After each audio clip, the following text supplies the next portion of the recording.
Hola, hola amigos de YouTube. Bueno, en esta oportunidad les voy a venir a hablar sobre la semántica del texto. Yo soy una alumna de la Universidad Nacional del Altiplano Puno. Actualmente estoy cursando el quinto semestre del programa de Lengua, Literatura, Psicología y Filosofía en la carrera profesional de Educación Secundaria. Ahora vamos a hablar sobre la semántica del texto. Bueno, ustedes se preguntarán, ¿qué es la semántica del texto? Bueno, de acuerdo al estudio, la semántica se refiere al estudio de diversos aspectos del significado, sentido o interpretación de signos lingüísticos como símbolos, palabras, expresiones o representaciones formales. Ahora, la semántica del texto comprende la estructura semántica local y no global de un texto. Esto abarca la estructura de los enunciados, oraciones y frases, y las relaciones de cohesión y coherencia entre ellos al interior del párrafo. Ahora vamos a ver la estructura del texto. En la estructura del texto se encuentra la superestructura textual. Ya. Ahora vamos a hablar sobre la superestructura textual. Bueno, de acuerdo a Cortés y García, dicen que se refiere a la organización lingüística del texto. Representa la estructura global de la forma como dice o escribe el emisor y un tipo específico de discurso. Este discurso puede ser narrativo, descriptivo, expositivo, etc. Los mismos autores consideran que la superestructura determina la intención comunicativa del autor y esto permite reconocer el tipo de texto. Aquí podemos encontrar al sintagma, la oración, los conectores y el párrafo. El sintagma es la unidad sintáctica que sirve para nombrar conceptos sobre fragmentos de una realidad. Pueden ser nominal verbal, adjetival preposicional y adverbial. La oración es la unidad semántica y sintáctica que expresa el sentido o idea de una proposición temática. Es el juicio que contiene un sujeto y un predicado como sus elementos constitutivos. Ahora, los conectores permiten la integración de las ideas, establecen relaciones cohesivas entre las oraciones de una unidad temática, son conectores de referencia, sustitución, elipsis, conjunción y la repetición, que más adelante vamos a tocar algo de esto. Ahora, los párrafos son parte del texto conformado por un determinado bloque de contenidos en torno a un tema. Las oraciones que expresan los contenidos están interrelacionadas por mecanismos de cohesión y coherencia. Una secuencia temática. Bueno, ahora vamos a ver la estructura de la superestructura. La superestructura podemos encontrar el texto narrativo, el texto expositivo, el texto descriptivo y el argumentativo. En el texto narrativo podemos ver que se conforma por una presentación, un trama de hechos, un nudo y un desenlace. Y ello tiene géneros, puede ser, son los ficticios, fáticos y cotidianos. En el texto expositivo se compone por una introducción, un desarrollo y una conclusión, y sus géneros son los artículos científicos, reseñas científicas y la monografía. En el texto descriptivo podemos ver que está compuesto por un texto descriptivo de estructura y de función, y sus géneros son topografía, cronografía, prosopografía, epopeya, retrato y caricatura. Ahora, por último, el texto argumentativo es compuesto por una introducción, un planteamiento de texto argumentativo y una conclusión. Sus géneros son ensayos, derechos jurídicos y artículos de opinión. Ahora vamos a ver la macroestructura textual. De acuerdo al filólogo Tom van Dijk, nos dice que es el patrón organizacional de un texto que debe tener la lógica en la forma en que avanza y desarrolla la información. Es la gramática textual. También dice que es la estructura semántica que está compuesta por el contenido, el tema desarrollado y las ideas. Y dice que también es que la constituyen las ideas principales, son las macroproposiciones y las ideas microproposiciones. Ahora pues las macroreglas vendrían a ser la selección y omisión, la generalización y la integración. Ahora vamos a ver la microestructura textual. Bueno, de acuerdo al autor ya mencionado antes, Mateo Bandig, nos dice que los elementos locales y superficiales de la microestructura textual hacen que un texto sea cohesivo y coherente. Y también dice que podemos precisar que la microestructura viene a ser el conjunto de proposiciones que se relacionan de una manera lineal y en el ámbito local, y que tiene una relación entre un enunciado y otro. Ahora vamos a ver la estructura de la microestructura. Se deriva en relaciones léxicas y relaciones referenciales. Las relaciones léxicas están constituidas por la proposición y la cadena semántica. La proposición es precedente de la reiteración. De ellas podemos encontrar la repetición, sinonimia, su superordenación. Y a la repetición nos dice que repite el término varias veces. En la sinonimia se encarga de reemplazar el término por una variación. Y en la superordenación dice que utiliza términos de relación asimétrica. Ahora veamos la cadena semántica. Podemos encontrar la concurrencia, que entre ellas está el contraste, la coordinación y la asociación funcional. El contraste nos dice que se encarga de utilizar antónimos para redefinir algo. Ahora, la coordinación nos dice que son las palabras que guardan una relación directa. Ahora, la asociación funcional dice que son palabras que conservan la relación de acuerdo a su uso. Ahora, veamos las relaciones referenciales, que son de relación de la información anterior. Tenemos la referencia a la sustitución. La referencia nos dice que se establece en un texto entre una marca lingüística y un término, y sus modalidades son anáfora, catáfora y lexófora. En la anáfora, el sentido de un término depende de otro mencionado anteriormente. En la catáfora, el sentido de la palabra depende de la otra que se encuentra posterior. Y en la exofórica, el término no se encuentra referente en el texto, sino extremadamente en el contexto de situación. Ahora veamos la sustitución, que es una categoría gramatical. Ahí podemos encontrar la oracional, la nominal y la verbal. En la oracional nos dice que sustituye a una frase, la nominal reemplaza un nombre y la verbal cambia un verbo por otro de igual significación. Ahora vamos a ver la coherencia textual, que es una propiedad semántica. De acuerdo a un autor que es Fernando Moncayo, nos dice que la coherencia es un proceso de la estructura semántica de un discurso en la que una serie de conceptos primarios se relacionan entre ellos, así como un conjunto de conceptos secundarios que complementan a los primeros. Bueno, cuando un texto es coherente es cuando el texto no es deductivo o inductivo. Bueno, cuando no hay coherencia.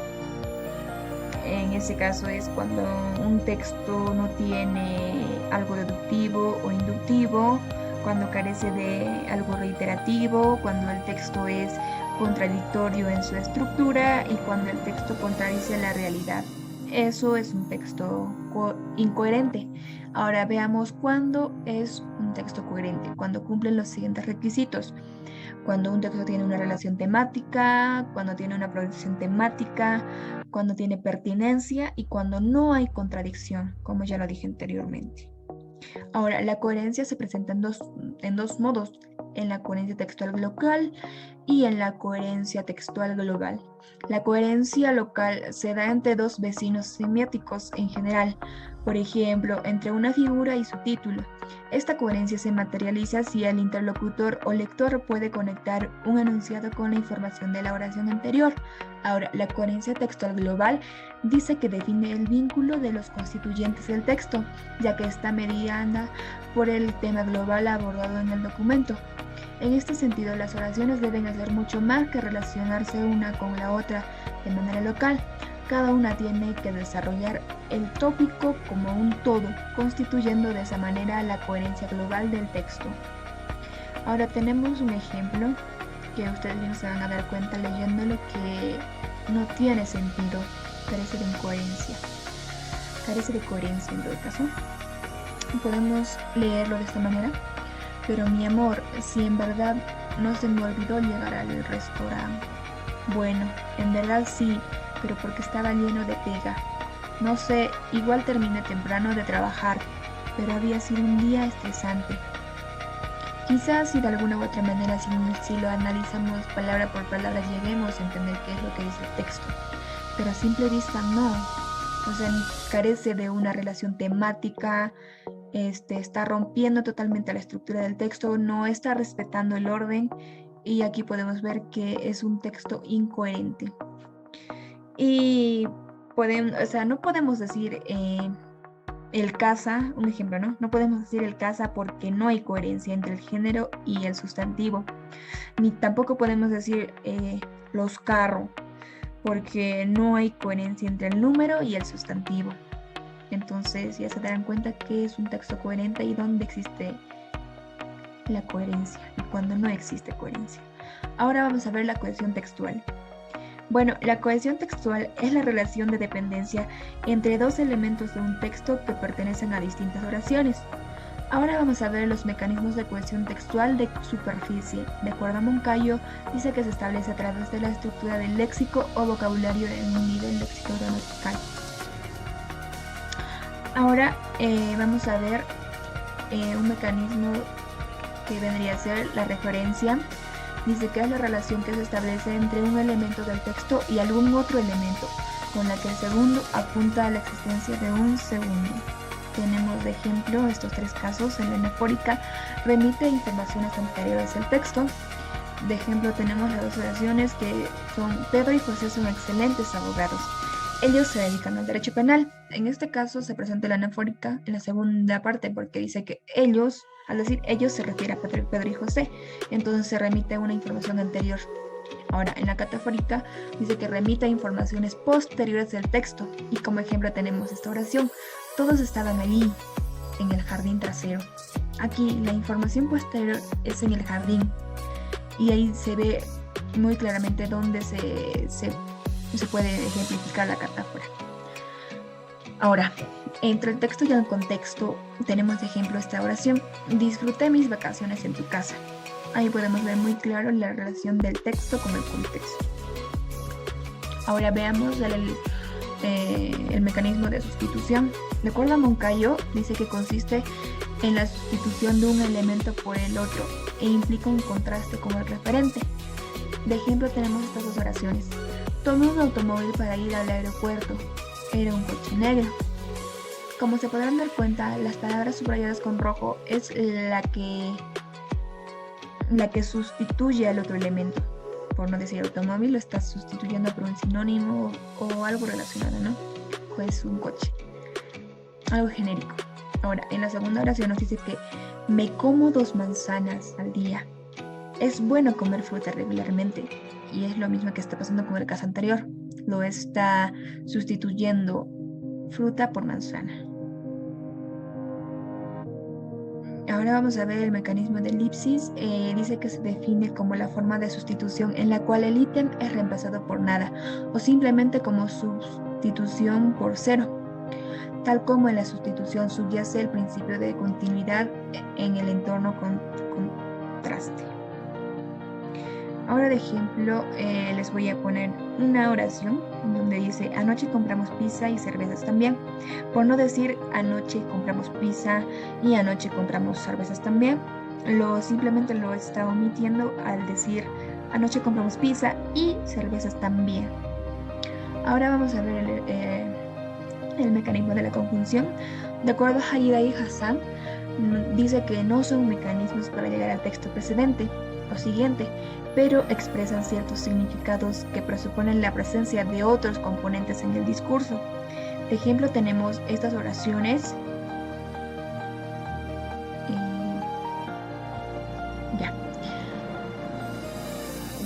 Me levanté y salí tan pronto como pude.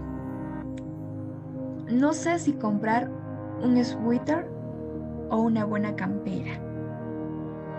Ahora,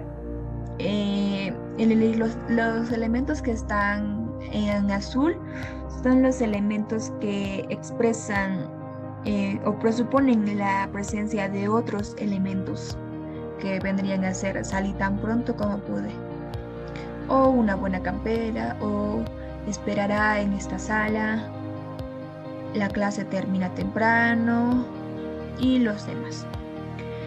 Ahora vamos a ver la cohesión léxica. De acuerdo a Moncayo, la cohesión léxica abarca dos aspectos diferentes, pero relacionados de alguna manera, a los que Halida y Hassan denominan reiteración y colocación, consistiendo el primero en la repetición de un lexema o aparición de un sinónimo o cuasi sinónimo en el contexto de referencia. Tenemos ejemplo de este texto, que lo voy a leer de esta manera. Las coníferas son árboles o arbustos evolutivamente muy antiguos que aparecieron cientos millones de años antes que los árboles de hoja ancha. La palabra conífera deriva del griego conus y ferre, que se traduce en plibar conos, haciéndose alusión a la principal característica de las coniferópsidas, poseer estructuras reproductivas denominadas conos o más comúnmente piñas. Ahora, la siguiente oración dice: las plantas que forman esta colección son las especies forestales dominantes en los climas fríos de altas montañas. Ahora, en la segunda oración podemos ver que